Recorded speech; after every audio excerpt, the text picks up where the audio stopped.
What's up, my friends? How you doing tonight? How is life treating you? Hopefully, you're doing all right. Let me have a little sip of my Kool-Aid, and we're gonna share the live stream link and then do our hellos.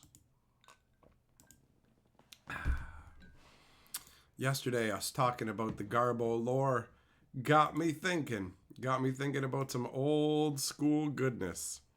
Let's see here.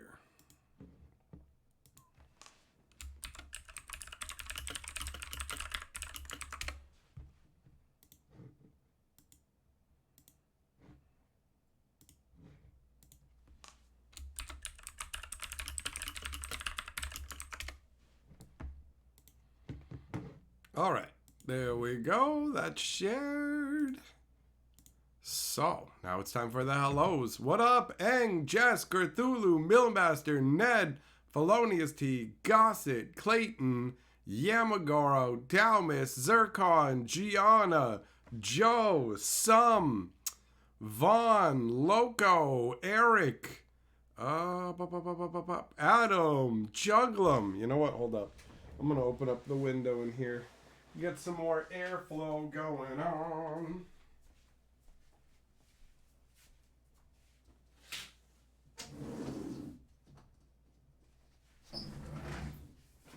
There we go. There we go. All right. All right. Oh, so what up, John? What up, Fisher? What up, Scott? What's going on, Lowbrow? Hello, my friends. Hello.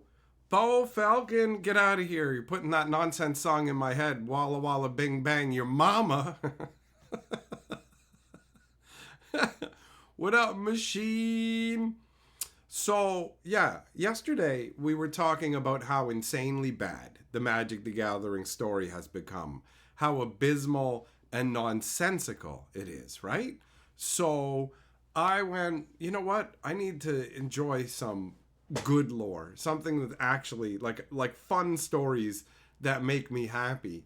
And after thinking about it for a little bit, my brain went, "Yo, what about the Malorian?" And I started to think, I'm like, the Malorian. I'm like, what about the Belgariad? You know, like why not get down with some old school Eddings action? So I have indulged myself in the first Belgariad book. I'm doing audiobook style because it's sweet, man. There's when you get like a good narrator and you already know the story, it's cool. I mean, I guess it's cool to have somebody read it to you the first time even. You don't have to read a book. Audiobooks, super convenient, right? It's a lot more challenging to read a book while you're walking down the street. So, yeah, man. And I've chewed through hours and hours of the story already because it's just so good. It's just so good. And you don't sit there going, wait, none of this makes sense. None of this makes sense. None of it connects up, right? It's awesome. Fisher, do we know if all 4 Miku drops will be for sale Monday or just the one? They haven't announced any other Miku drops yet. They've announced some other things. So perhaps when they said 1 of 4, they meant that they'll be doing more later on. Or I don't know if I don't know when the spring secret super drop thing is coming. Is it supposed to come in a few days, the whole thing? Because I didn't see that if they said so. Nathan, you loved those books when you were in junior high? Yeah, bro. I remember reading them when I was in high school and loving them, right? That was like the era of reading all the Dragonlance novels. Some of that stuff too, right? So, like returning to the Belgariad's great. I don't remember a lot of the story, so I remember key elements. And it's interesting when you know how the story ends and everything to go through it again, right? Some have I ever read Terry Pratchett's? Yeah, I've read a number of Discworld books, and in fact, the one Discworld, The Hogfather, is something that Carly is a huge fan of, and sometimes we watch that at Christmas time. So the Terry Pratchett novels are great. They're absolutely very enjoyable. They're a little more obviously goofy and funny, which is totally fine because they're written in quite an enjoyable way, and they have their own internal logic and own internal consistency that makes them quite enjoyable. What up, Sean? What up, Bappy? The email says May 13th. Oh, okay. Well, then, yeah, they would have probably already announced the other Miku layers if they were going to include them here. So, guess you're just going to have to wait and see. Or if they said 1 of 4, then they meant 3 other random secret layers in this super drop. I don't know. Wizards of the Coast doesn't have enough employees to do everything they want to do. Speaking of what you want to do, Bappy apparently wants to gift a Magic Historian membership. Hell yeah, buddy! Stormtrooper. Enjoy your shield. What up, Doomblade? Oh, that makes you the member lord, Bappy. I agree, Fisher. Hogfather is a good Christmas tale. It's a lot of fun. I particularly enjoy the unseen university. The ridiculous wizards are quite enjoyable.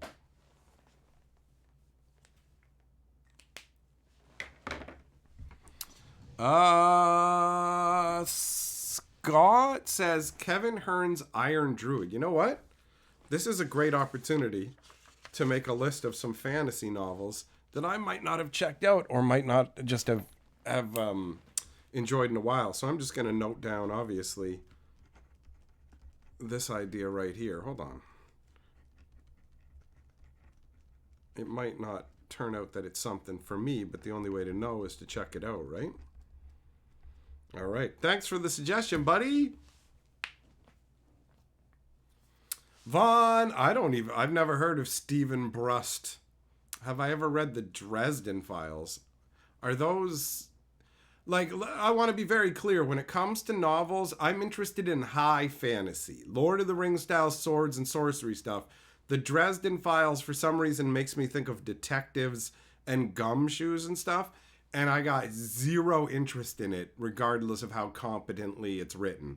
I want stories with magic, sorcery, craziness, right? That is very much a key element. It's one of the reasons that I find myself dissatisfied where magic's going, where Thunder Junction is goofy cowboy nonsense and not what I particularly enjoy, right?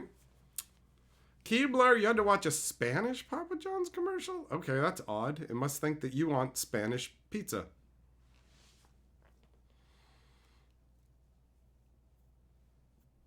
Fisher, you like Rincewind? Well, that's understandable. What up, Ashmead? How you doing?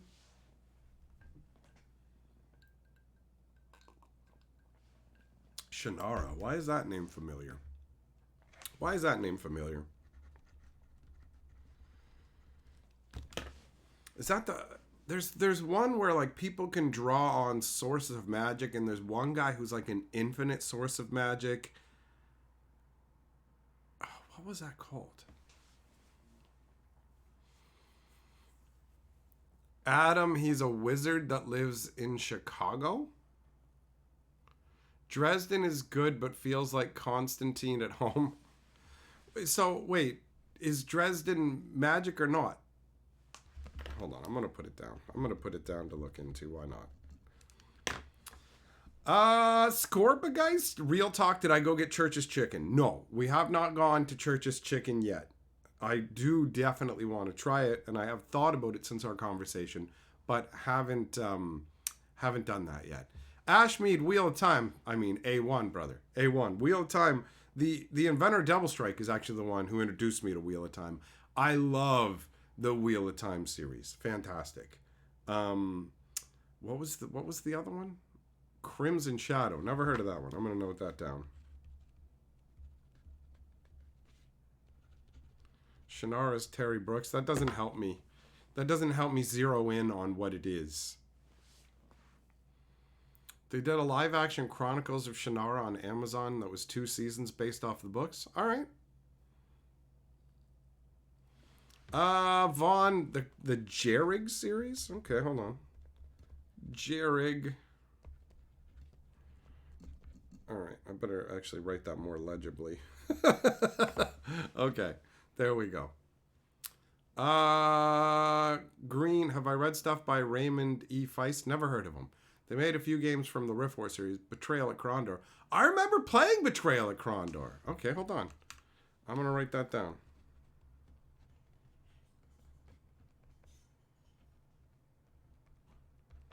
Dresden is a magical detective. I'm willing to stray for it. Doesn't necessarily have to be a fantasy world. Magic set in a modern setting can be enjoyable under the circumstances, but I need some element of the fantastic. Zircon, the Sword of Truth series is great. That's what's his name, Goodkind or whatever. That is wild. Some of the elements of that really stuck in my memory. I remember them using a hooker to make the Quicksilver elemental that they use for transport. And like, as well, I remember how sorcerers end up getting converted into like lizard men or something like that. Some crazy beasts, right? That have magical powers, but they become bestial. And I remember like almost like an infinite desert of black sand, but that black sand was actually essentially like ground up wizard bones, right? That's pretty cool. Crimson Shadows by Salvatore. Oh, I know Salvatore. All right, fair enough. Fair enough. Hold on.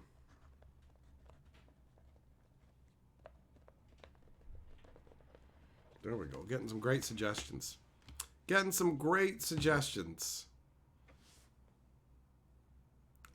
Nathan says he's watched the Shannara show, but let's be real. How can a show ever live up to your imagination? Like, how can a show ever really take something from the book and make it feel as cool as it is in your brain? I don't think it's possible. I don't think it's possible. What up, Carlos? How you doing, buddy?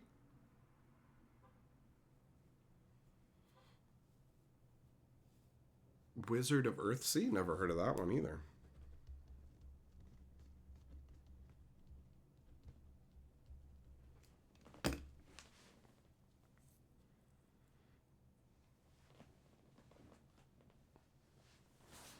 Ashmead trying to suggest Magic the Gathering books. I'm already aware of those, buddy. I got those novels. I got those. Dragon and the George? I'll admit the name doesn't inspire. The name makes me think of like Bugs Bunny and the gigantic, what was it, an abominable snowman or something like that, who picks people up and is like, I'm gonna love you and care for you and call you George.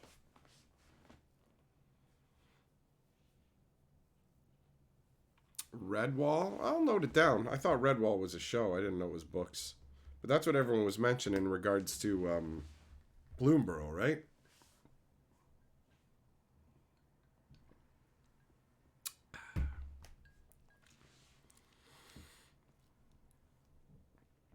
Did anyone else watch the trash that was Legend of the Seeker based on the Sword of Truth series, but on the Family Channel? Yeah, I watched it, and I actually remember mostly liking it. It wasn't like jaw-droppingly good or anything, but it wasn't awful like the Wheel of Time series. Like, the Wheel of Time books are great. The Wheel of Time TV show, just unwatchable. Unwatchable. I very much was excited about that. I went through all of the Wheel of Time books again before the series came out. And in the first episode, it was very obvious that they were telling a different spinning of the wheel, and it was not for me. I watched the whole first episode, 10 minutes of the second episode, and gave up in disgust. I gave up, man. I gave up.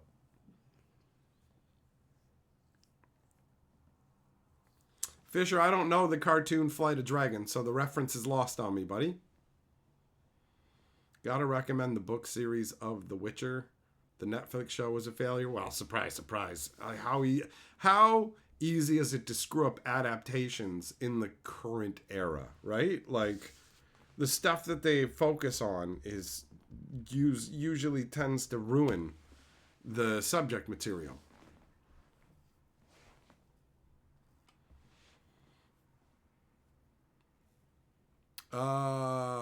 Fionavar Tapestry? All right. I've never heard of that.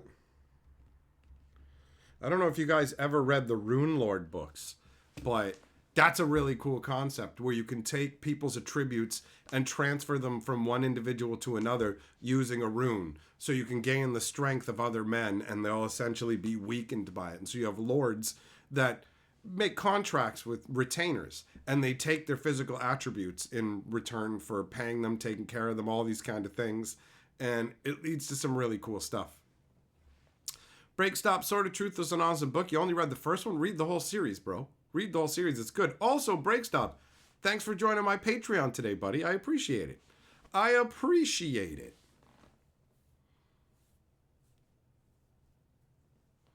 What up, Aaron?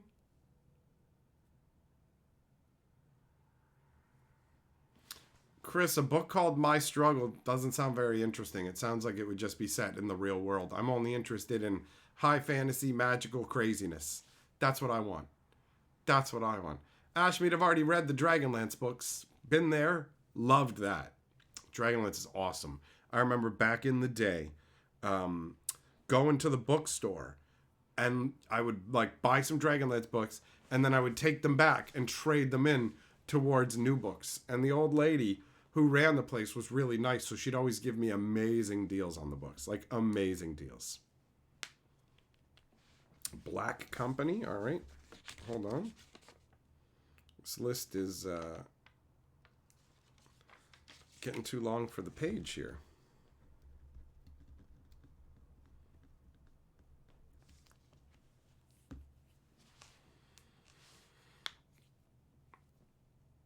Nishimoto, I got to the second episode. It took a lot of grit and determination because the whole first episode was terrible. And then I was just like, I mean, they did have the moments that made you laugh when they had all the old ladies fighting the Trollocs and like only old ladies fighting the Trollocs. You're like, okay.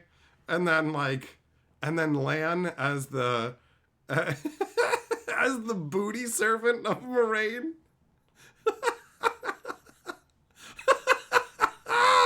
It's good for a laugh in that regard, right? But yeah, unwatchable.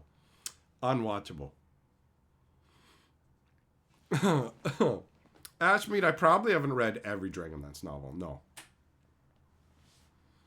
Nathan, on that note, you have an extra copy of Fiona Var in a box for me. Hell yeah, bro. Hell yeah. Hook me up.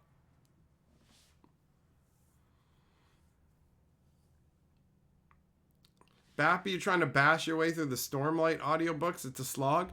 I remember really liking the Stormlight archive the first time around. I read the first 3 books and enjoyed them. I tried to go back and I could, like the first book, I just was just like, oh, I'm bored this time. So it was like exciting the first time and then boring the second time.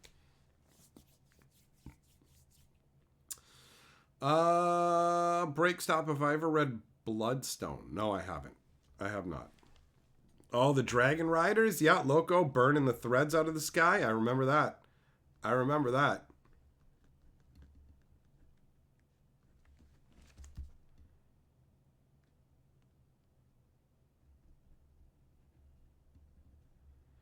Gotta write all this down here. There's 25 Terry Brooks books and all the Shannara fantasy. You know, that's that. Hold on. I got to actually look that one up in specific because that one's tickling my memory.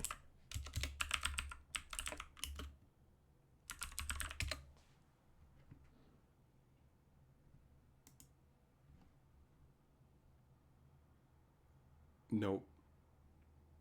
Wait. Sword of Shannara. I don't know. Honestly, I don't know if I've just seen it somewhere. I literally don't know.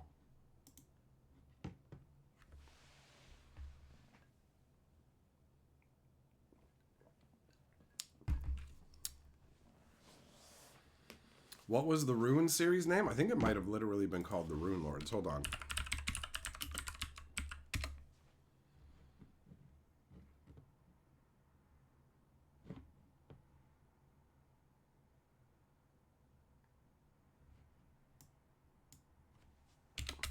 Don't know why it changed my search to...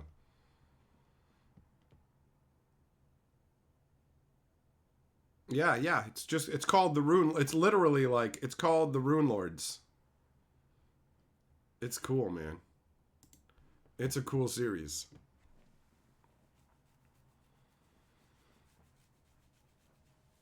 Yeah, Nishimoto, definitely familiar with Pratchett, 100%. All right, hold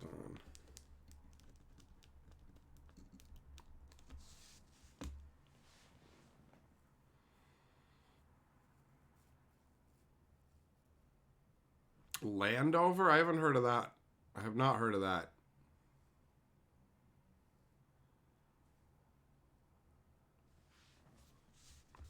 Swords Against Ice Magic? Alright. First book in Landover is Magic Kingdom for Sale.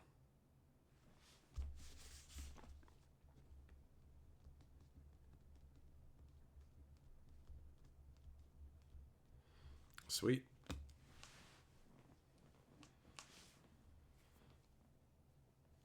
Ashmead, you're going to check out Brooks after you're done with Sanderson? Yeah, Sanderson has a bunch of fun novels for sure. All the books are titled Swords Against X. Okay, so insert whatever.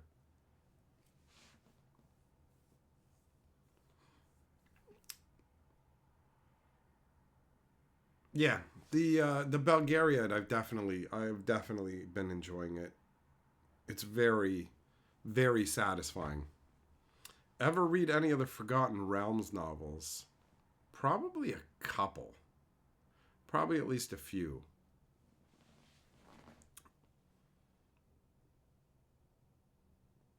I mean, some of these books I would have read like 30 years ago, so my memory might be a little hazy on it, you know?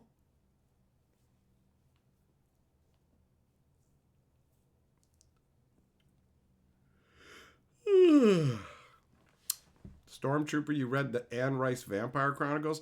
I'm pretty sure I read an Anne Rice book about like a golem spirit or something, where this dude is tricked into, he's like encased in gold or something like that and drugged, and then his bones are enchanted and he's used against his will or whatever. I vaguely recall something along those lines. I also remember a novel where this dude learns all kinds of different styles of magic. There's one kind of magic where you can control people if you can get like a bead that matches their eye color specifically. And the one dude has all beads of all these different colors like embedded into his scalp under his skull cap to protect him and also to control other people. And this guy learns how to summon demons up or whatever, and magic isn't working on the demon, so he just beats the hell out of it. He just starts breaking its ribs and stuff, and he creates his potion. He creates some kind of salve or a potion or something like that that lets him resist heat to go into some volcano, and somebody steals most of it, and he just ends up with a little bit of it. So he coats himself with the thinnest layer, but it turns out that's what you're supposed to do. And the other guy who stole the stuff and caked themselves in it, it like hardened up and he died in there. It was pretty cool.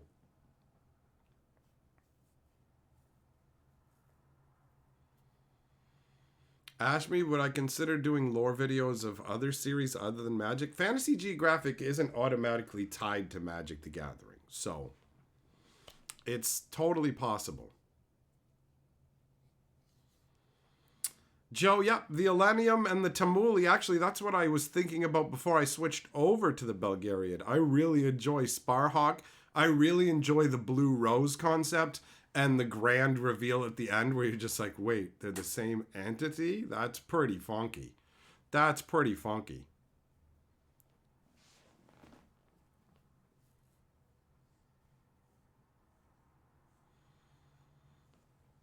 Yeah, I like to be wowed with craziness and magic and unexpected situations. Nishimoto, I've never read any of the Conan books or anything like that, but I definitely did enjoy the Arnold Conan movie. That was fun. That was fun. Bo, you did a book report on Interview with the Vampire, but you barely read the book and based most of it off the movie. I remember doing a book review on the first Lord of the Rings novel, which I had read, but I didn't write a book review. What you do when you're going up there and to do your report to the class is you take the book and you report up to the front. So I took blank pages up to the front and the second Lord of the Rings book up with me. And instead of reading off of my page, which was blank, I read out of the book. So I opened the second book and read the synopsis that it had of what had happened in the previous story. And that's what I did for my book report. And the teacher was like, "You did a really good job." And it's like, yeah, I guess so, considering I straight up stole it from Tolkien. Lyndon Hardy is a trilogy about the laws of magic in a magic realm. All right. Let me jot that one down. Thanks for all the suggestions, by the way, guys. I appreciate it. It's fun to be able to come and talk about whatever, you know? Because honestly, magic can be a bummer sometimes. And I don't always want to talk about things that are negative and crappy. I want to have a good time. I want to enjoy myself, right?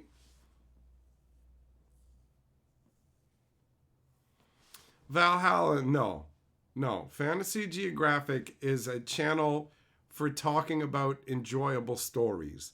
It's not a channel for making like that kind of stuff. If I wanted to make a video talking smack about, let's say, for example, the Wheel of Time, that's what Hatcher's for. That's what Hatcher's for. I can do that over there. That's right, Fisher. Books are portals to other worlds. Indeed. Indeed they are.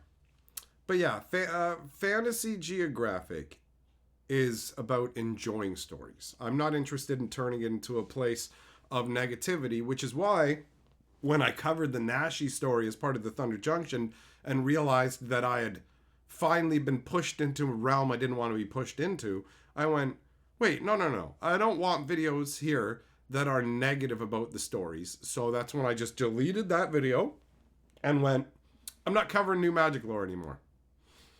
And unless things change, it's going to stay like that. I'm not covering new magic lore anymore. Jess, I'm glad you enjoyed it here so much, buddy. Bappy, YouTube took away your ability to super chat. What? What? No. That doesn't make any sense. It let you gift a membership. Why would it not let you super chat? That's weird. That's weird. YouTube sometimes does that, I guess. I don't know. Sometimes people say that. They're like, it won't let me. And I never know if it's like specifically you or if it's like the whole stream.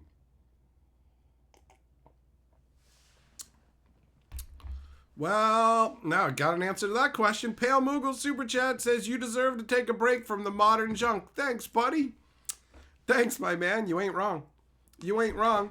But you is Lord of the Board.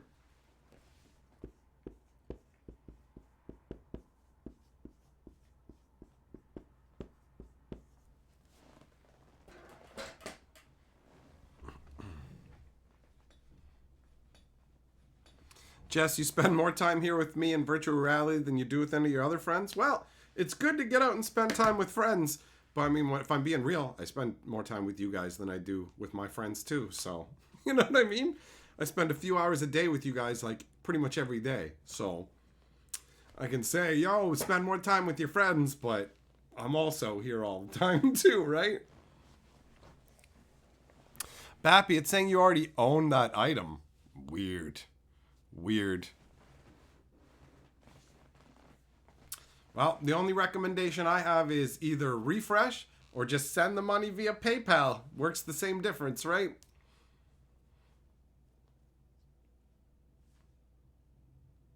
Nishimoto, what? 19th century British. What? Is it high fantasy? What are we talking about?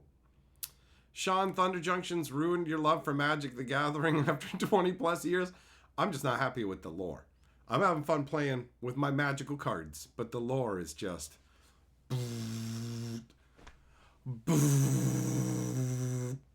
Bappy, you dirty liar. You said you couldn't super chat and now you are. Was this all a con? Was it a scam? You scamming other people by lying? You dirty lie face goob. All right. Well, either way, you're lord of the board, whether it was subterfuge or not. Living by Compton rules. All right, Bappy. You got 2 in the pink and 1 in the stink, buddy.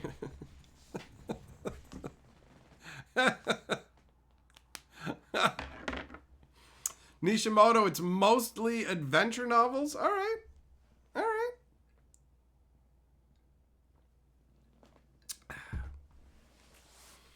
Sean, you play Magic every day, just hate the lore. Well, that's understandable. The lore has just been butchered into inconsequential nothingness.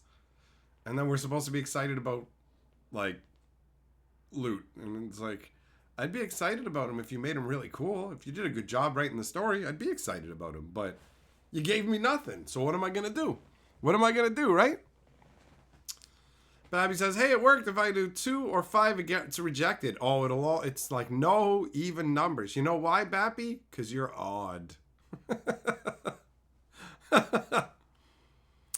Gerthulu, you still play Magic, but the terrible lore made you dismantle decks you built for lore reasons? Oh, that's sad. That's sad.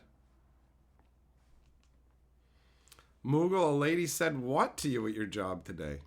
That she wants to kiss you on the mouth?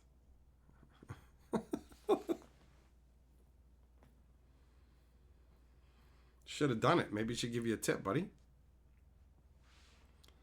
What up, Atomic? You saw Belgariad and had to come in? Well, yeah, the Belgariad's awesome, bro. It's awesome.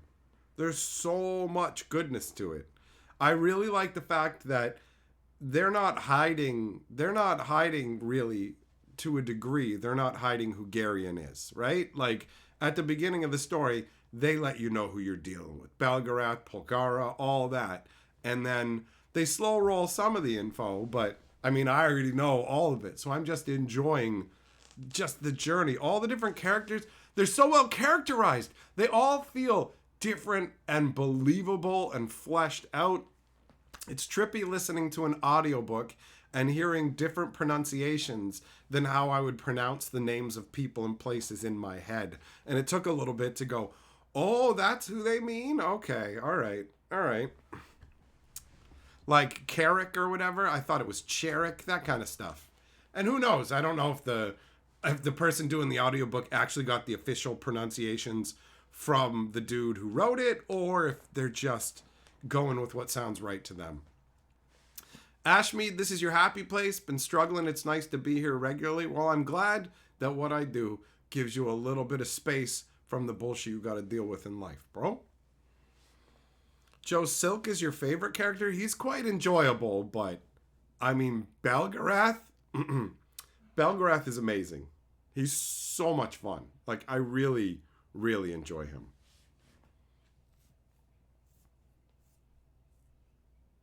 But Silk is a lot of fun too. He's got a lot going on. Like, the characters are great. The concepts are great. The way they're put together, they all feel fully fleshed out pretty quickly. They all feel distinctive, and none of them feel needless, you know? Like, I really enjoy Dernick, the solid Sendarian. He's really cool, man. And I also just love that I know he's gonna be like, yo, I'm gonna swell up and take down a demon with my hammer. And the whole, like when he sees Polgar the first time when she's done up in her finery, and he's just like, the expressions on his face where his eyes bulge out and he goes all pale, and then he goes red-faced, and then ultimately there's just this forlorn look on his face, like he knows he's never going to get to be with her, right?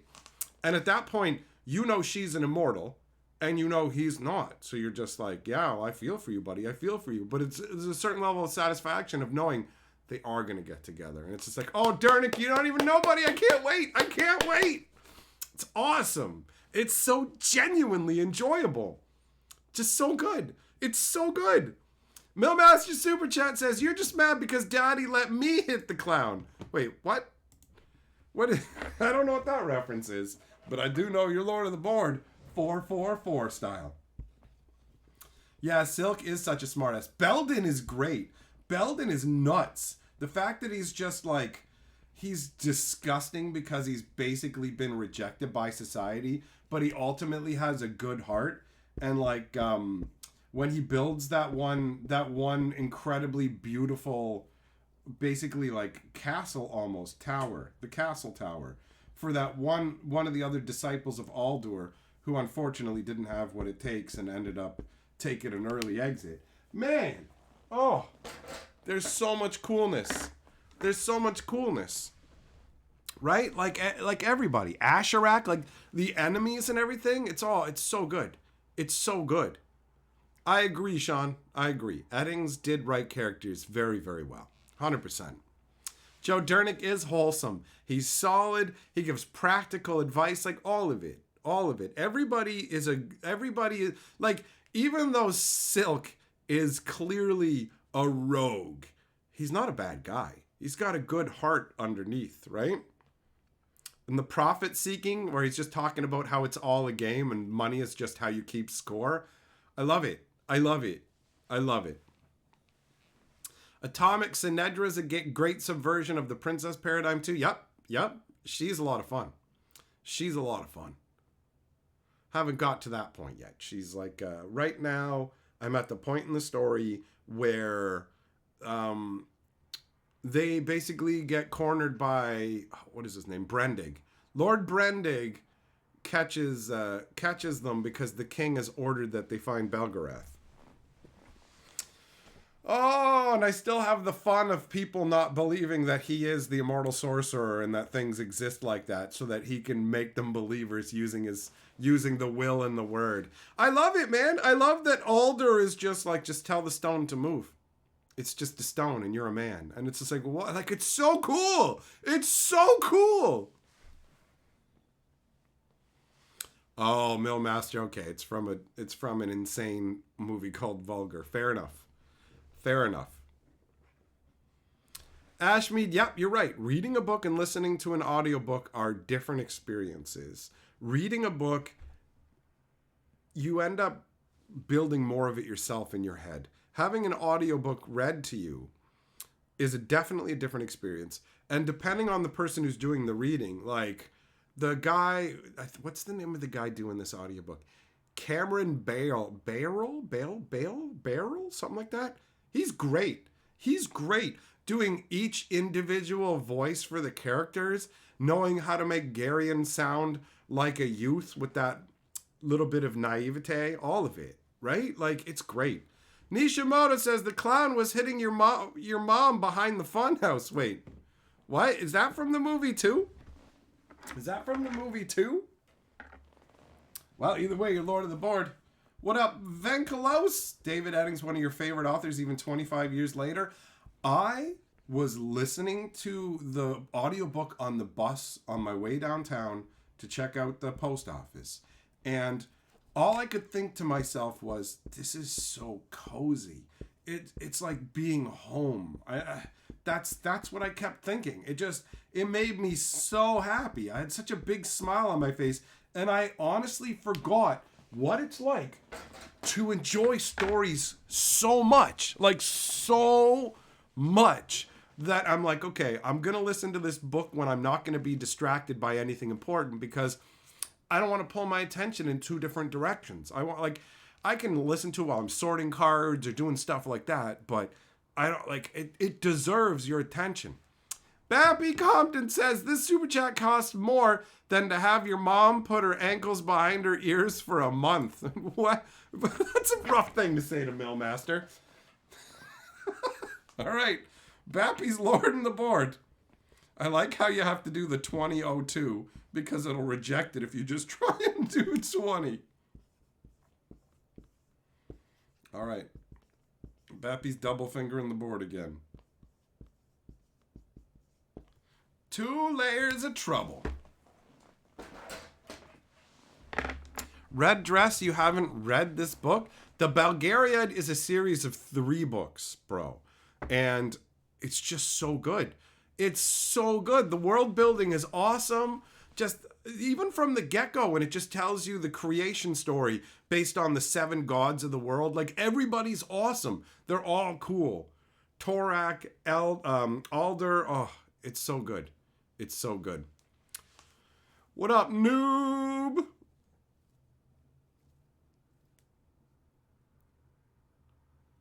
Atomic, yeah, the other series is the Elenium / the Tamuli, and that's 2 sets of books, by the way. There's 6. 6 in total.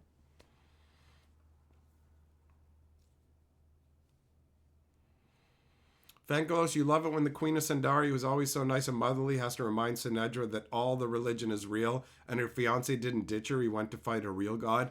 Yeah, it's interesting the levels of belief that people have in different parts of the world, like the different nations and the concepts behind them.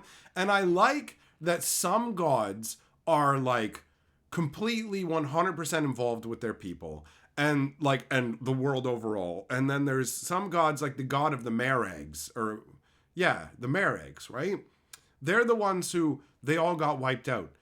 All the Meregs got wiped out. And so their god wanders just forlornly through their lands, just howling and wailing, while all the dead ghosts of his people are there because their lands were filled with gold. Like, they had gold teeming out of the rivers and whatever. So kingdoms nearby were like, yo, we should go get that gold. But we need an excuse. Well, it turns out the Meregs like to eat people. So like, those cannibals have to be stopped. But we really want the gold. So they went in and like slaughtered them all. And as a result, the entirety of their territory is cursed. And if you go in there, you will get messed up. But then later in the story, it turns out there's one left. Just one. And so she's basically going to like sire the entire new race. And then you have like the servants of the snake god, who's totally, essentially indifferent to their existence. And oh, it's so good. It's so good.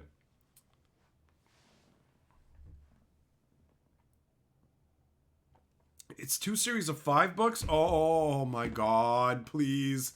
Please let that be true. Please let me have forgotten that there's actually 5 books. The idea is like, oh, how many books? Oh, it's 5 books. Yes. Oh my God. Oh my God. Yes. Thank you, universe. Thank you. Bro, I was literally through like look at my eyes. They're moistening out of joy. That's how happy I am. I'm like almost halfway through the first book and I'm like, oh man, I'm halfway through the first book and then there's only 2 more. I forgot it's 5, bro. That's awesome. That's awesome. Oh, that's awesome. That means the second set is also 5 books. Oh, yes. Is it the Elenium that's only 3 books? Yeah, okay. You know what it is? I thought about the Elenium first, and I remembered it being 3 books, and I auto-transferred those thoughts over to the Belgariad. Jess, yeah, bro, I do feel like a kid on Christmas, realizing that. It's awesome. It's awesome.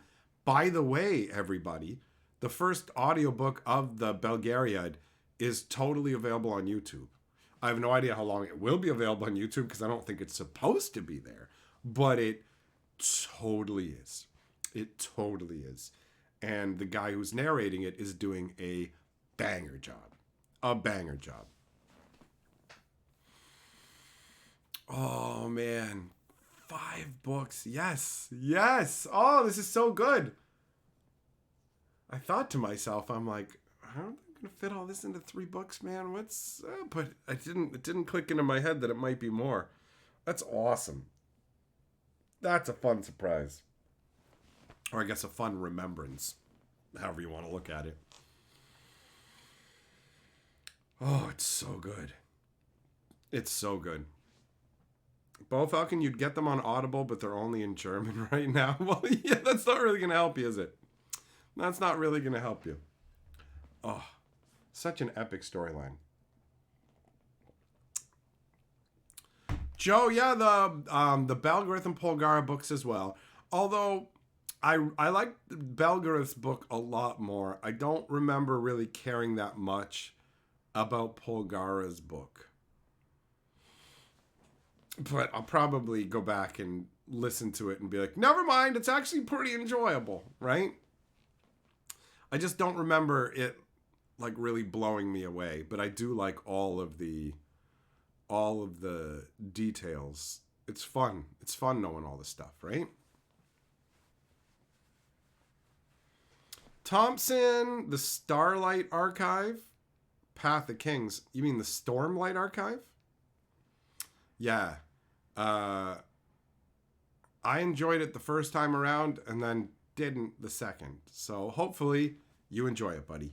The idea behind the magic, the spreads, the spirits that you like link up with, that's a cool concept. The stormlight caught in the orbs and things like that, like magic that you can draw from them is really cool.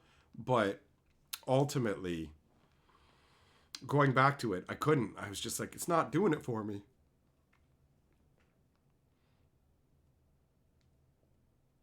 Oh, yeah, Venkolos, that's right. Zakith, that's right. He takes the title of Kal Torak, the Kal part, and then, yeah, he starts out as the evil emperor, but then becomes part of the team. Man, it's so dope. I got the Belgariad, I've got the Elenium and the Tamuli, all that stuff. What up, Night Crow? How you doing, buddy? Man. This is dope.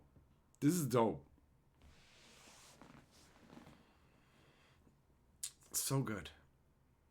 Nishimoto, The Chronicles of Prydain. That's a cool name. Hold on, let me write that down. I got so many different options here. Oh, I've been starved. I've been starved for good stories, man.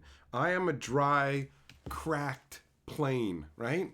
And these stories are the sweet rain that fills my cracks.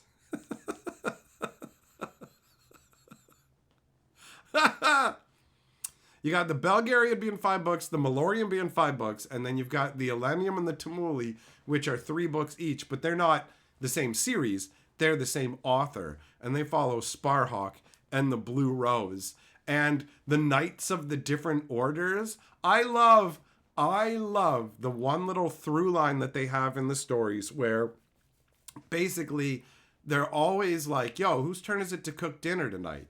And the one guy who took on the job of keeping track of who's making dinner tonight basically had a system of whenever anybody asked whose turn it was to make dinner, he told them it was their turn.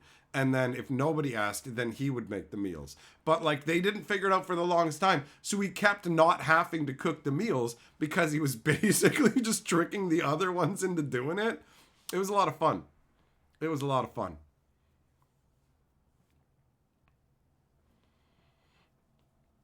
Thompson, a mummy story? I mean, that's fine, but I want like swords and sorcery. I want magic, you know? I'm willing to stray a little out of that, but I don't care about a mummy. I don't care about horror stuff either. There you go. Tinian, that was it. That's the name. And I like the different orders have like they're religious orders and they have their own distinctive weaponry and stuff, and like I remember key moments I remember random little moments from it too. Like when the one dude who's in charge of the religious order dies and they need to promote like a new guy to basically be in the mega pope, and they have a ritual where they use one of those sensors that like emanates a bunch of like brazier smoke or whatever you want to call it, right? So you just walk around swinging this thing on a chain that makes it all smoky as part of the pomp and ceremony. And so the old guy whose job it was, he drops dead during the ritual when they're like naming a new pope. And so they have to appoint someone new to that position on the spot. And the guy who's appointed to it is this young kid who starts crying because he's like, yo, I got a job for life. I'm set for life. Like, it's a lifelong position. He never has to worry about his place in the hierarchy or anything. He'll always be the smoke dude for when we get a new pope. And that little detail just really stuck in my mind. It's all the little elements of world building that fill the world and make it feel real. And it's all the stuff that Magic has been absolutely lacking as of late.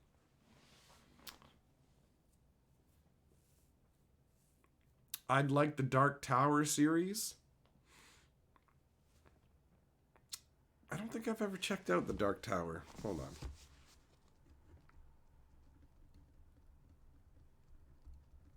on. Look at this. Look at it. There's no room anywhere. I'm writing it all over the place.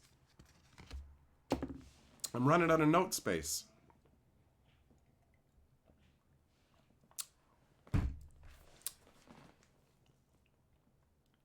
Yeah, it's like, oh, chunks of it are coming back to me now. Like the Styrics from the Elenium and all that. Basically pretending to be like simpletons, but really they're powerful mages.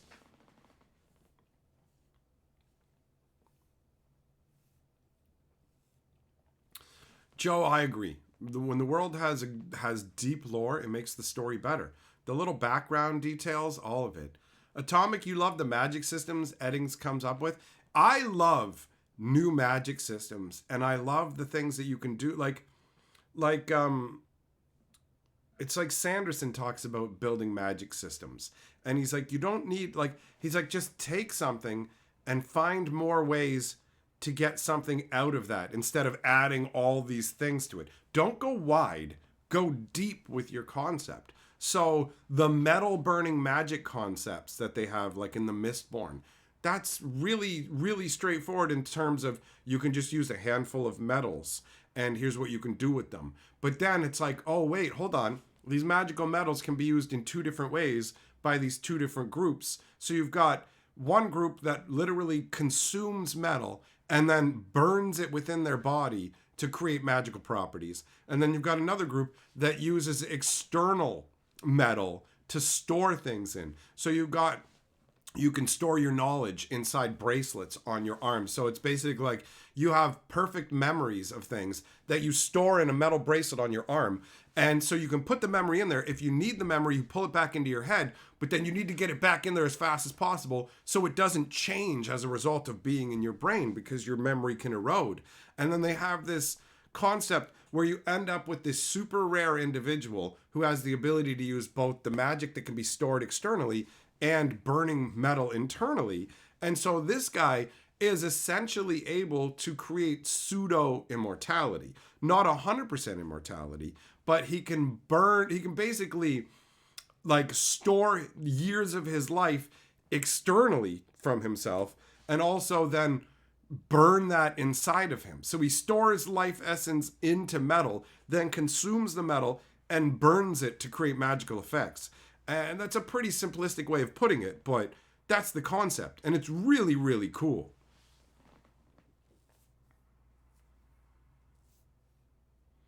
Stephen King's Dark Tower. What are they? Horror? I don't like horror. I don't care about horror. I want magical craziness. So if the Dark Tower isn't magical craziness, it's not going to keep my attention. It's not going to keep my attention. Wang says, Malazan Book of the Fallen. Why does that sound familiar?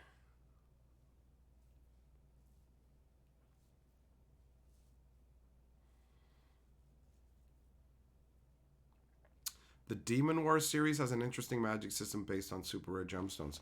All right, let me note that down. I remember really enjoying the Driz Do'Urden stories. Those are fun. I like the fact that he's basically part of a society that reveres evil gods, and he rebels against that society.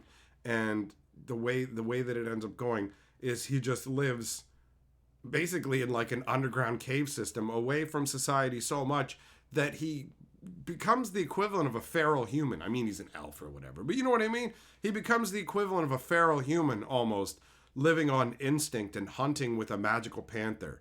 Pretty cool. Pretty cool. What up, Executioner? The Dark Tower is like a Western fantasy with magic too. I've got it on the list, but what? Shut the fuck up, Some. You shut your dirty mouth. Howl's Moving Castle is a novel? Are you kidding me? Howl's Moving Castle is awesome. Oh my God, do I love that movie so much. The flavor of it is incredible. There's so much epicness to it. I love Calcifer so much. I did not know it was a book, bro. That's so cool.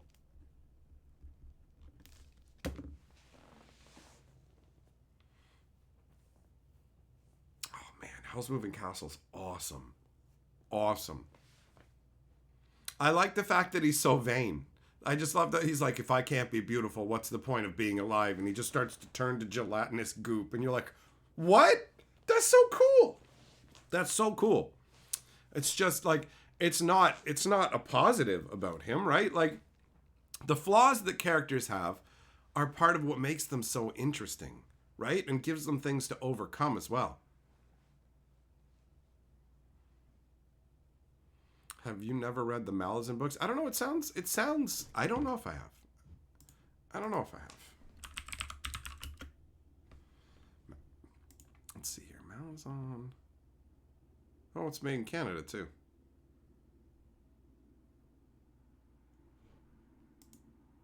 What's it about?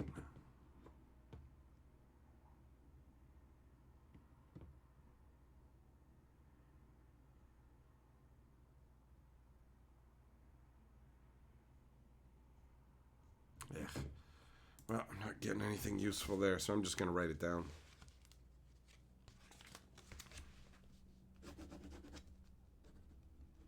Flipping over, going on the other side. Going on the other side now.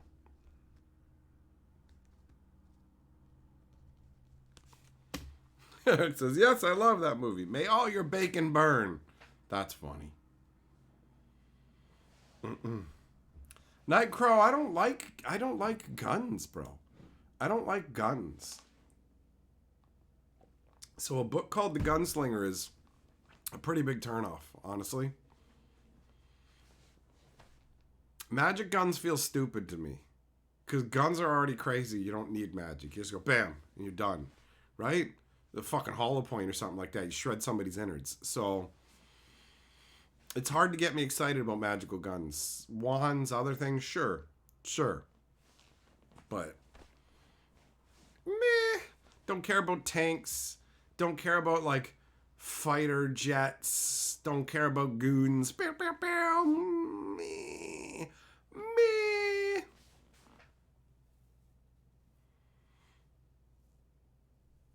It may be Western based, but it doesn't feel Western in storytelling. Okay, fair enough.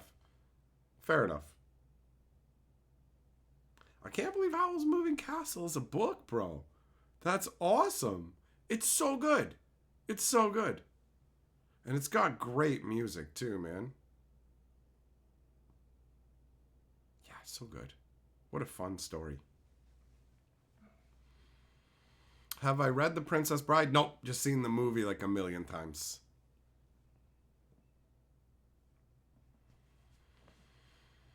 Nah, Jess, nothing I've seen. I've never seen the Wanted movie. So, curving their shots around corners and stuff, never heard of it.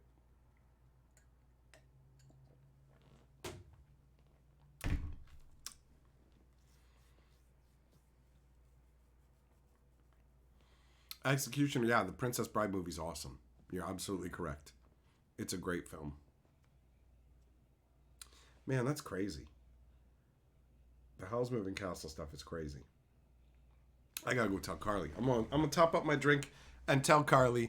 I'll leave you guys with this. Don't be a dink! Use my Amazon link! When Hatchet goes for a drink,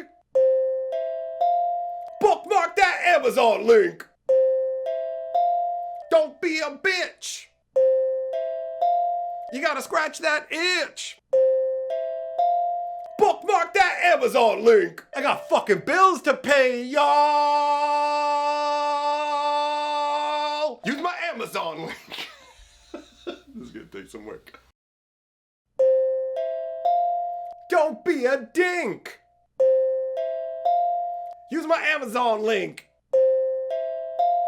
When Hatchet goes for a drink, bookmark that Amazon link! Don't be a bitch! You gotta scratch that itch! bookmark that Amazon link. I got fucking bills to pay, y'all. Use my Amazon link. This is a good thing. All right, I'm back. I am back. Rich, what am I drinking? I'm drinking grape Kool-Aid, big boy.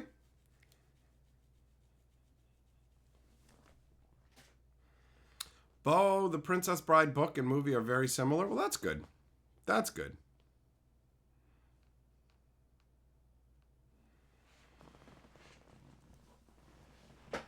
Joe, you met Carrie Ewells?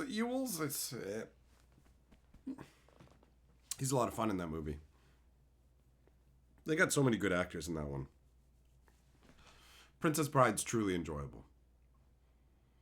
But I don't really see myself going and reading the book.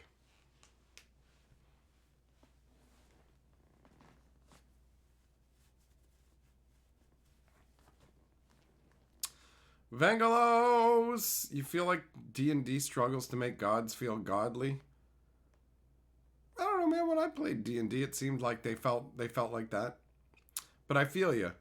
I feel you that like they definitely make the gods in like the Belgariad feel like they have genuine god level powers. I'm with you on that, buddy.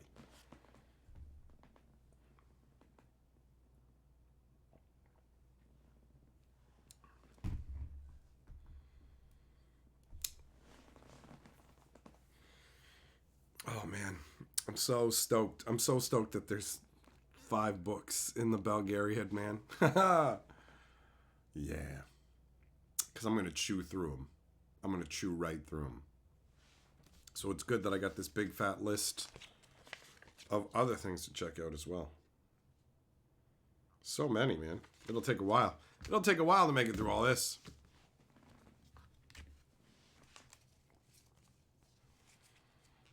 There's cards everywhere.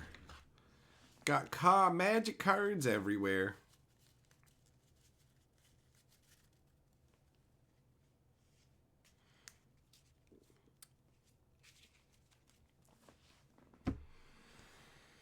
Yeah, it's a shame. It's a shame what's happened with Magic Story, but hey, at least it's helped to push me back to stuff that's enjoyable.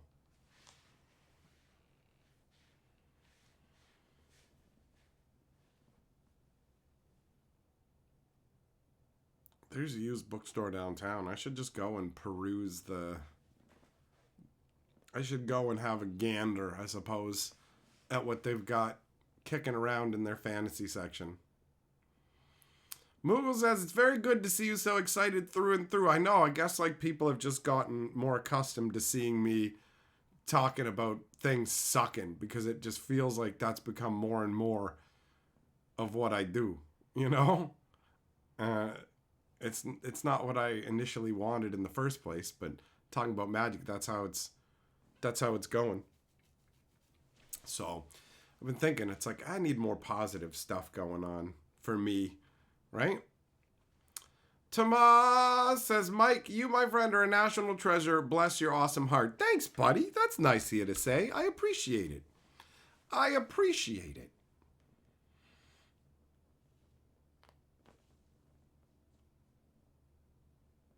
Juggalo. I mean, if you think that Wizards of the Coast is all of a sudden going to write good stories, I love the Phyrexian stuff, but the Phyrexian story they wrote was very poor. I don't see it as logical to hold out hope that lore is going to be good. It's just going to be different garbage because the company's clearly signaled that they don't care anymore, right? They don't care. So, like, I expect Bloomburrow, if Bloomburrow's just not complete trash, that'll be a step up. Like, look at how garbagey the Thunder Junction story is. What would make you think that the next thing's going to be better? You think they're going to, oh, well, you know what? We spent a whole bunch of money and hired proper authors and made sure to put it all in order. Like, is that actually what you think's going to happen? I'm not trying to dash your hopes, but let's be real. Let's be real. Have you ever read The Deathgate Cycle by Margaret Weiss and Tracy Hickman? No. I've read a bunch of their books, but I've never heard of The Deathgate Cycle.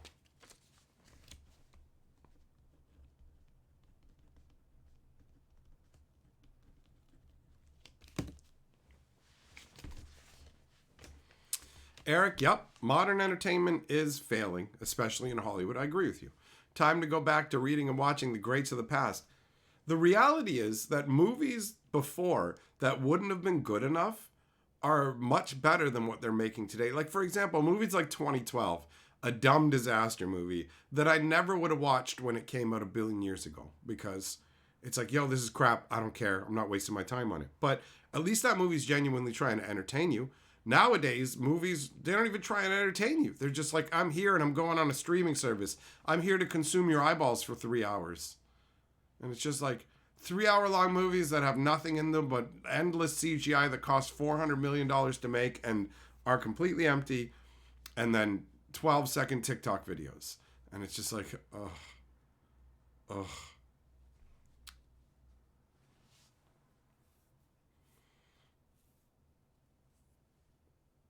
Nishimoto Redwall's on the list already. Yep. Yep.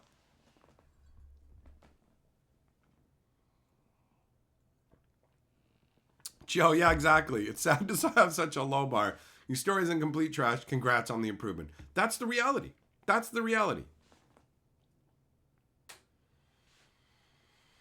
Oh, Skeletal, the only way you interact with Magic lore now is in your own D&D campaigns. Right on. Gonna getting into the Brothers War stuff? That's a lot of fun. My favorite storyline. My favorite storyline in Magic. What up, Hot Dice? Ian, you are correct. You are correct. The Belgariad are like fantastic books, and I do have great taste. Spell Singer series? That sounds familiar.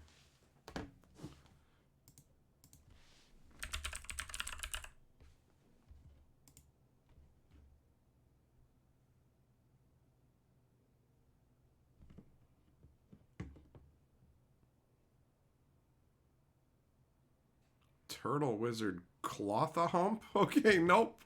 I've never heard of this. It sounds stupid, but I'll put it on the list.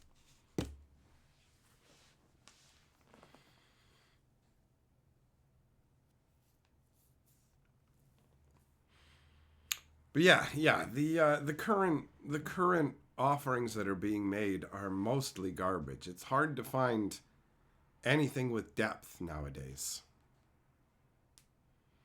Yeah, MF, the Demon Wars was already mentioned. I've noted it down for having an interesting Magic series, so that one's made the list. I don't know how many. How many different suggestions do I already have, man?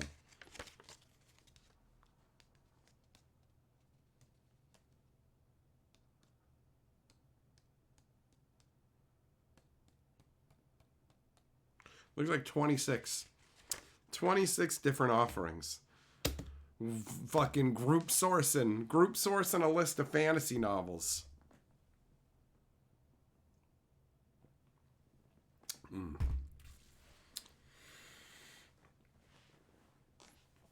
Tomas, did I know Wizards had their own retail stores? Yep, they used to have official Wizards of the Coast stores a while back.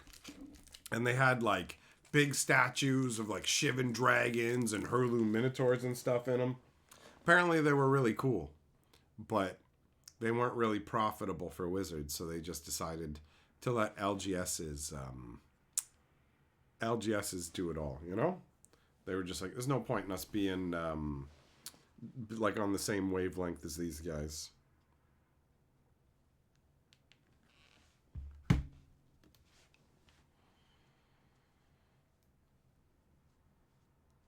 So yeah, going back in time and finding the enjoyable properties is the way it's going. Yeah, I mean, I may as well write down the Rune Lords for myself again too, right? In case I want to go back and enjoy it as well. It's a fun series. What is with this pen? Oh, wait. Oh, there we go. Write down my own suggestions.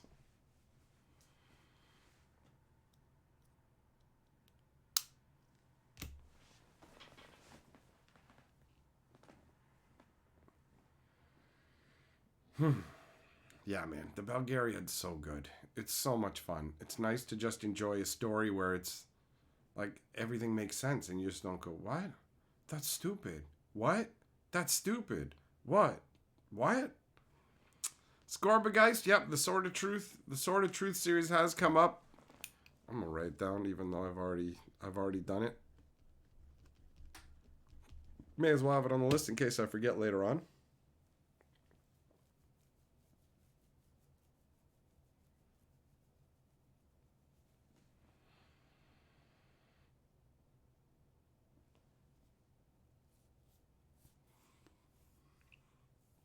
Jess, you're gonna make some cookies tomorrow? Nice. Nice. What, peanut butter ones? I do like peanut butter cookies. Carly found a weird bag of, what are they, Korean chips or something like that? Honey something. It's like a weird taste the international flavor style chips. I have no idea if they're going to be any good. But I'm hopeful. I checked the ingredient list and it doesn't have sour cream in it because so many variants of chips that I found, like new flavor. And you're like, this just tastes like sour cream and I hate sour cream. So it's just a huge disappointment every time. Like every time. This time, not so much. So we'll see if they're any good. Yeah. Oh, man. Yeah, I'm like 5.5 hours. We're 5 hours and 44 minutes into the first book of the Belgariad. Yeah, I could just sit and listen to it for hours, man. See you later, Hurst. Have a good one, buddy.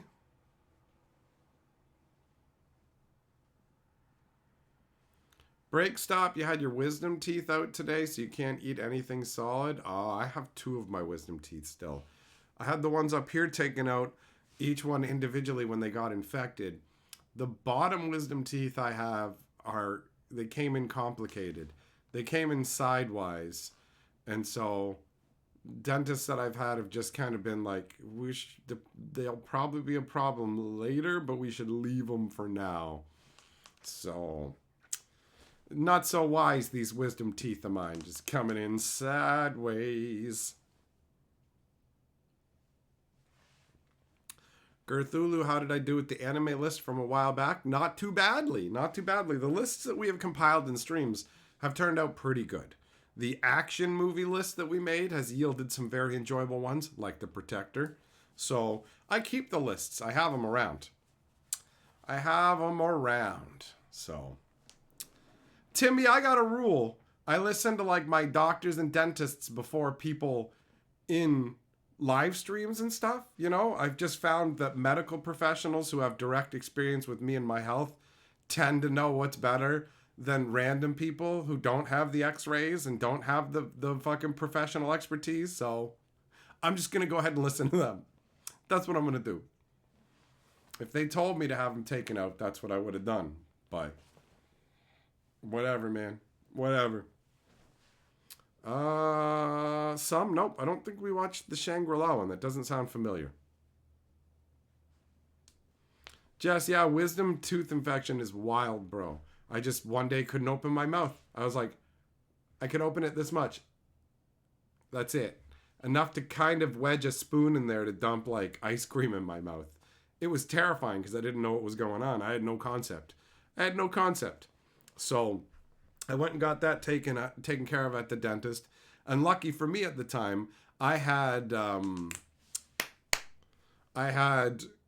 coverage, a bunch of dental coverage through my workplace, and then my lady at the time had really good coverage through the law firm she worked through. So my insurance would cover whatever hers didn't. So hers was like, we'll cover 80%. And then my insurance was like, we don't cover that much, but we cover enough to get the gap. So I was able to get 100% coverage. And once I figured that out, every time I went in, I said, okay, just do whatever needs to be done next. What are we doing? We're doing fillings. Keep working on my teeth.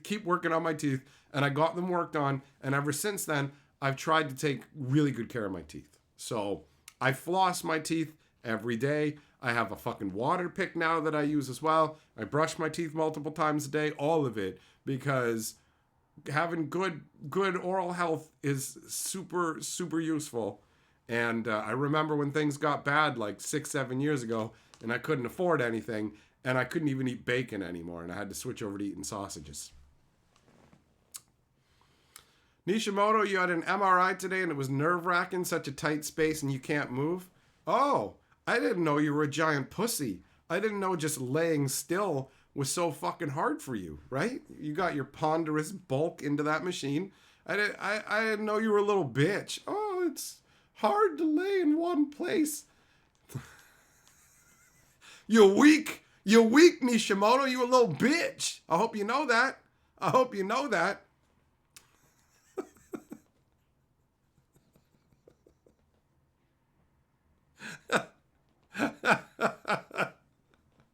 You know what MRI stands for? Massive Ridiculous Infant. That's you. Oh, I can't just lay here.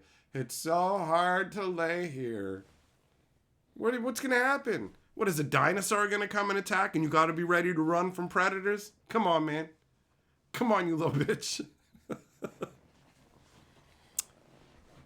That's right, Joe. It was horrific. It was horrific not having bacon. I'm glad I can eat bacon again. It makes me happy. I like bacon.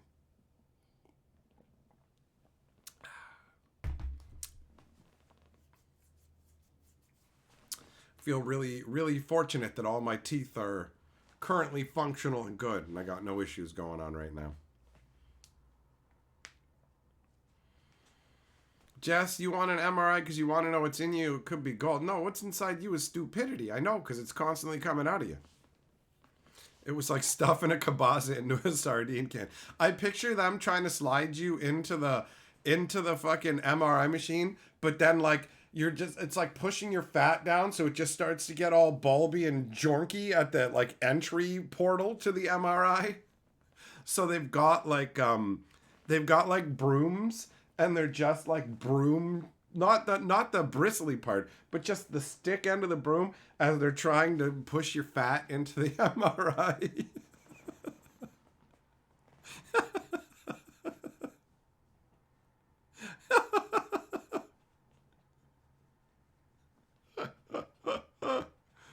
Oh. I'm not claustrophobic, so if I had to lay inside like a MRI machine or whatever, it's not I don't feel like it would really bother me that much. The hardest part with that is you're not supposed to move, which means I'm guessing you can't really talk, and I run my mouth a lot. The biggest challenge for me is not talking.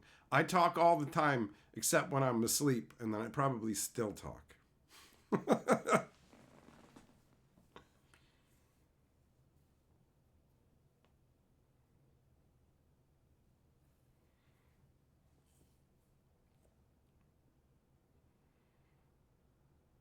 But hey, at least we got this kind of medical technology, right? So it's good. It's good you can have that stuff done. Even if it is unfun. I know I'm going to have an unfun medical procedure soon enough where they're going to send a camera down into my stomach to take a look around. So I don't know if they've improved the technology, but I remember when I was young and I had a fucking ulcer and I threw up so much blood that they almost had to do a blood transfusion and I was hospitalized for a significant amount of time. I remember they fed a camera down my throat like they were fucking just feeding a sewer snake down to like drain out the work the drains or whatever, man. So they're just feeding this thing down your throat and you just got to keep swallowing. Not like you dirty boys are thinking, like an actual medical procedure where they fed a garden hose down my throat and I had to just keep going. That sucked, bro. So I'm not looking forwards to that.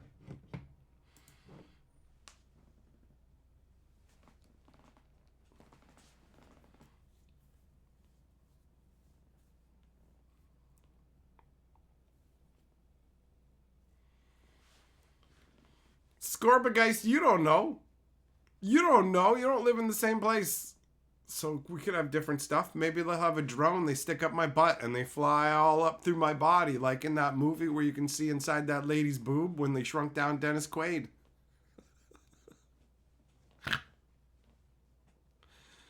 Oh,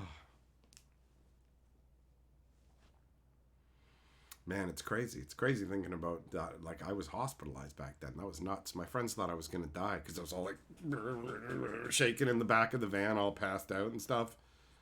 And I coughed up like a ton of blood. I remember my legs just being like coated, bro. It was crazy. It was crazy.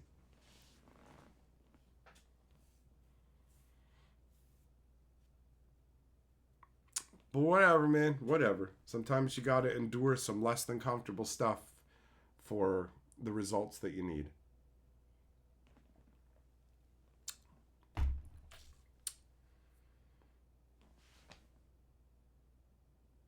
It's crazy. They make you put one of those things in your mouth, like they make the video hookers put in their mouth, that keeps your mouth an open hole, and then they just go, "We're going to town."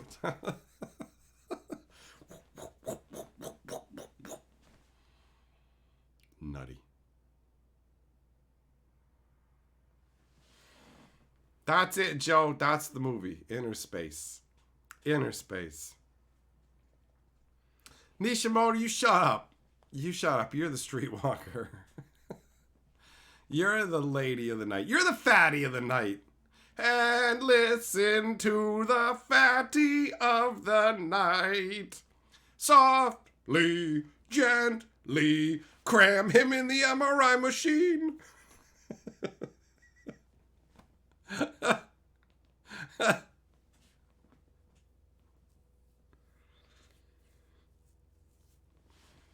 Inner Space was pretty good. The only thing I remember from that is Buddy shrunk down in his spaceship inside her boob. That's it.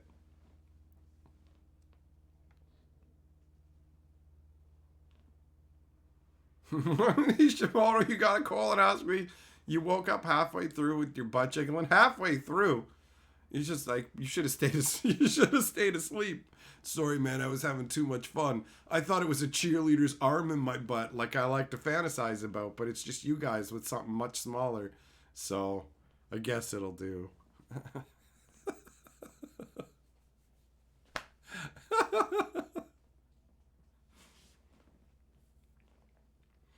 Jess, it's unsettling to be in a perfectly quiet room. You need like ambient noise around you, right? Humans have a lot of requirements to not go crazy. Break Stop used to work at a hospital, and when they had prodigious corpulent fat fucks, you had to send them to an open MRI? Huh. Huh.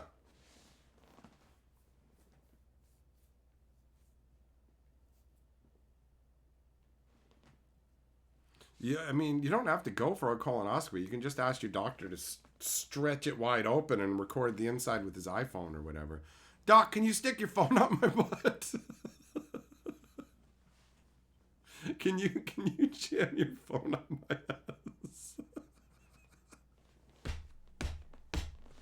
I remember I remember when I told my doctor about the secret plan to like fucking like strengthen up. I was like, I'm gonna strengthen my asshole until when he puts his finger in, I can fucking grab it. I'm like, you can grab it and be like, I'll break it. I ain't giving it back until you give me your wallet, right? And I told him that. And then I asked him, I'm like, is that possible? And then he's just like, no. He's like, like people resist at first, but once I'm in there, there's nothing they can do. It was something like that. His response made me laugh. Like he did it in a way, he didn't say it in a way to make me laugh, but just the like, once I'm in your butt, there's nothing you can do energy of his response was very entertaining to me.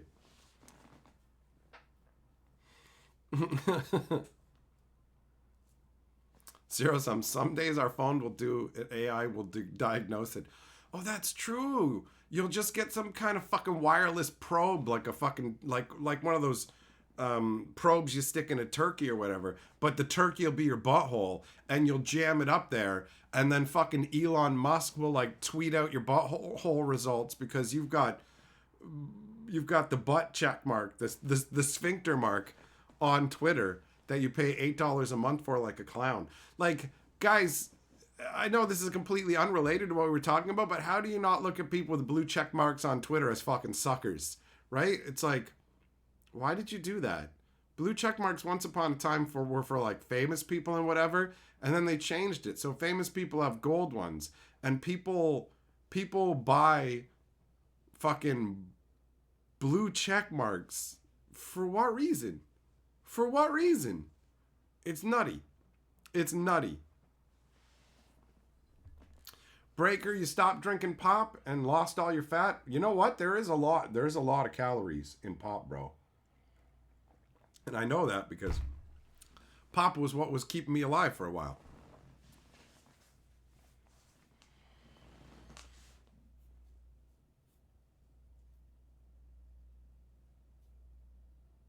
Yeah, you'll just be able to like you'll be able to take like your earbud headphones like out of the case and then stick them on a rod and then you'll jam them up your butt. And then it'll do something, a sonogram, and check if your butt's pregnant. I gotta check if your butt's pregnant.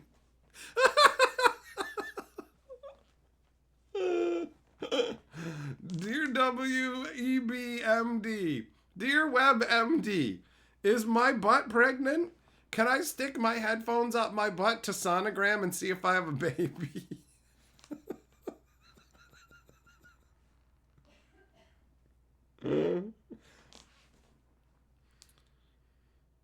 Is it a sonogram? Is it a sonogram for a baby? What the hell is it for a baby? What is it? What is it? Skeletal, listen, AI might be better at locating cancer than many doctors, but AI can't massage my prostate yet, can it? I heard I've never had a prostate exam. And the one time that I could have theoretically had one, my doctor's like, you can only feel like 30% of the prostate. I don't think you want my finger up your butt kind of thing. And I'm like, no, I'm good, bro. I'm good. But I read about some dude who went for a prostate exam. And like, as soon as the doctor touched his prostate, he fucking instantly nutted and then fell the fuck over and knocked over a table full of shit.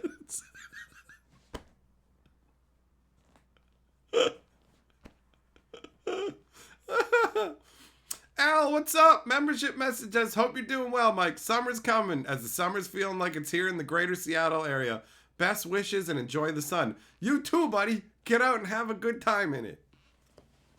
Ultrasound. Thank you, Zircon. Ultrasound. That's the one I was looking for. I've had an ultrasound on my fucking ball bag. I thought like, uh-oh, do I got ball bag cancer? So my fucking doctor sent me to get an ultrasound. And that fucking dickhead, who's not my current doctor, he wasn't actually a dickhead, but in this moment he was. He screwed up and he didn't fill out the form right. So I thought that I had to drink an entire liter of water before I fucking went, right? And hold it in. So I walked all the way to this doctor's appointment, this ultrasound from my ball bag appointment, like filled to the brim with water, bro. I wasn't filled to the brim with girlish glee. I was filled to the brim with the need to pee. So I fucking trucked my ass down there with a hustle in my step because I'm like, yo, we got to get this done. So I'm waiting in the waiting room going, I never have felt like I'm going to piss myself in my life, but good Lord, I am like one step from devastation here. I go into the room where I'm supposed to get my ultrasound and I say to the lady, we gotta hurry this up. I gotta piss like a motherfucker.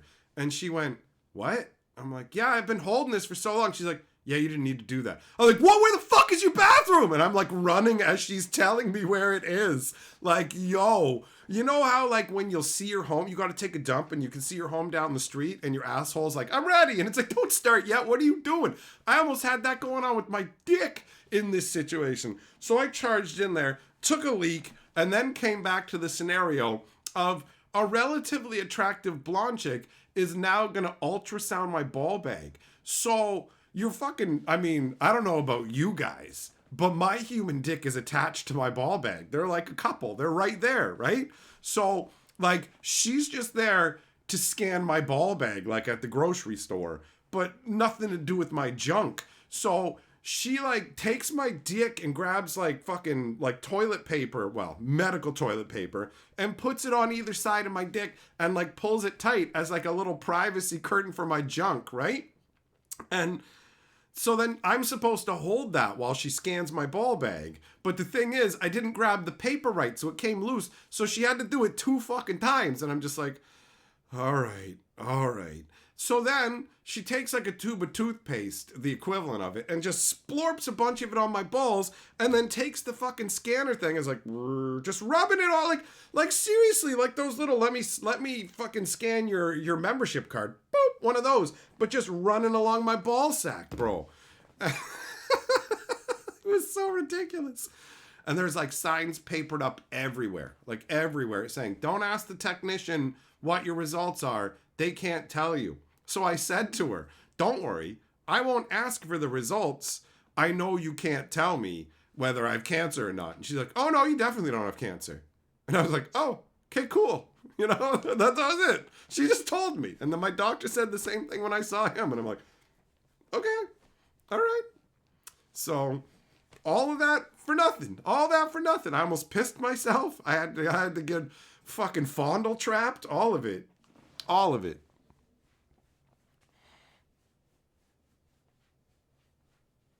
Zircon, yep, that jelly was definitely cold. Like, yeah, like a bunch of cold toothpaste on the ball bag.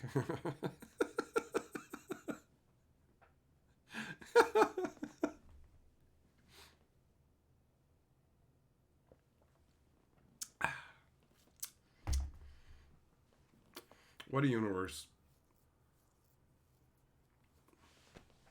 Well, at least we got medical technology, because it's better to have a lady ultrasound your bag and tell you you're all right than just worrying you have cancer. I remember once I terrified myself into thinking I have cancer because I went to the bathroom in the middle of the night. And I don't know about you guys, but like when you're a dude, you're just like, yo, I just fucking piss in the dark. Who gives a shit? Like, what's the worst thing that's gonna happen? It's just gonna fucking hit the toilet seat and I just gotta like wipe it off or whatever. That don't matter. So I'm like, but the one thing you want to do is make sure you're in front of the bowl so you can hear it hit the fucking water, right? So I'm not standing close enough to the toilet bowl. So I take a step forward. Here's the thing. I was absolutely close enough to the toilet bowl. And I realized that because I literally just swung my leg straight into the toilet bowl with a great deal of force. The casual force of somebody who's taking a step forwards, assuming that he's not about to smash it into something very hard. So I slammed my shin like super hard on the fucking, like the outer bowl of the toilet. And it was like, so I take my leak and then holy fucking shit, my shin is just swelling. It's swelling insanely. And all I could think about was the story I heard when I was in grade school or junior high about some girl who fell and hit her knee and her knee swelled up really big, and it was because she had cancer. And I'm like, oh my God, I've got cancer. It totally turned out that it's like, no, you just hate yourself in an area where there's nowhere for the swelling to go internally, so it swelled outwards. Same thing happened once when I was in college and I got really hammered and a bee landed on my hand and I didn't even notice and I just crushed it to death accidentally and it stung me in the palm.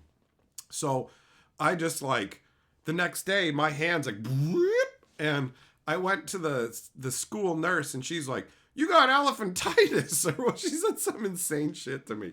And I was just like, she's like, you got to see a doctor. And I was like, I just went over to the walk-in clinic and I said to the doctor, what is this? What is this? And she was just like, you got stung by a bee, didn't you? I'm like, yeah. And she's like, yeah, your hand's just swelling. It's because all the tiny bones in your hand and stuff, there's not much place for the swelling to go. And I told her what the nurse said, she said, I got elephantitis or something, and then like some serious disease. And the doctor just rolled her eyes. Nishimoto sent me some shin guards for those late night tinkles. Thanks, buddy. You can get some butter for yourself so you can butter yourself like a butterball and they can kick you into the MRI next time. I came in like a butterball. Your mama likes to suck my balls.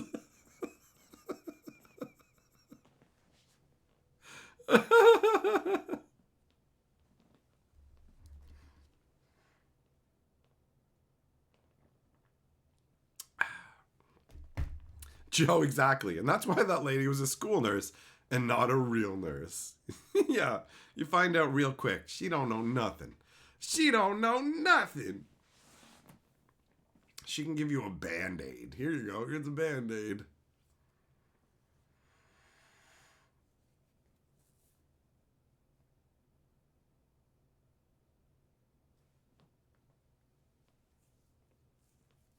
Better than home remedies, I guess, though.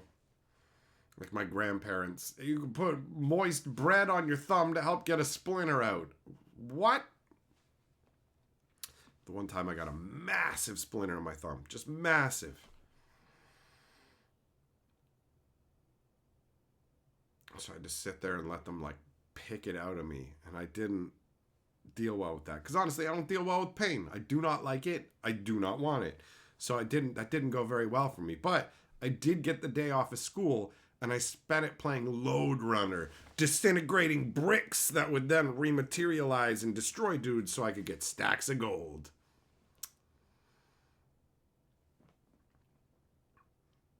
Fucking Load Runner. That's right, Joe. She give you an ice pack. Broken knee? Nah, you got elephantitis. We gotta cut it off.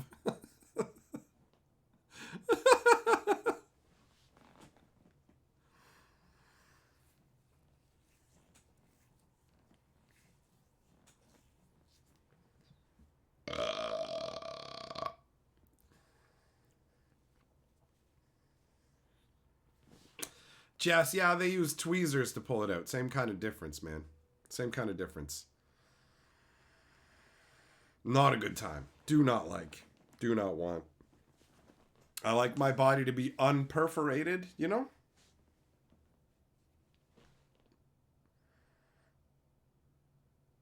Yeah.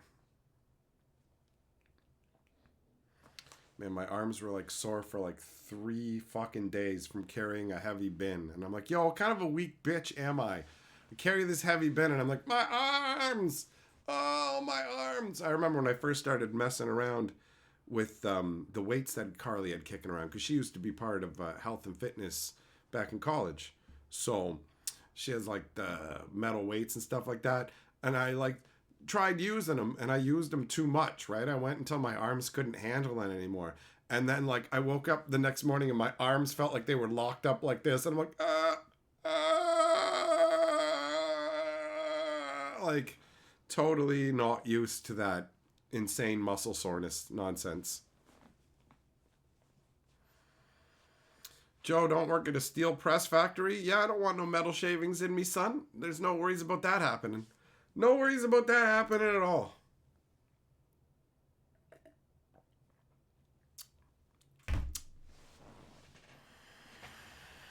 Man, definitely got an excellent list of different fantasy series to check out. So thank you guys for all of these suggestions. It's fantastic. Is fantastic. All right, get my little book out because I'm going to need this. All right, my friends, it is time for us to wrap this up. Bappy is Lord of the Board for tonight. Oh, here we go. Oh, shit.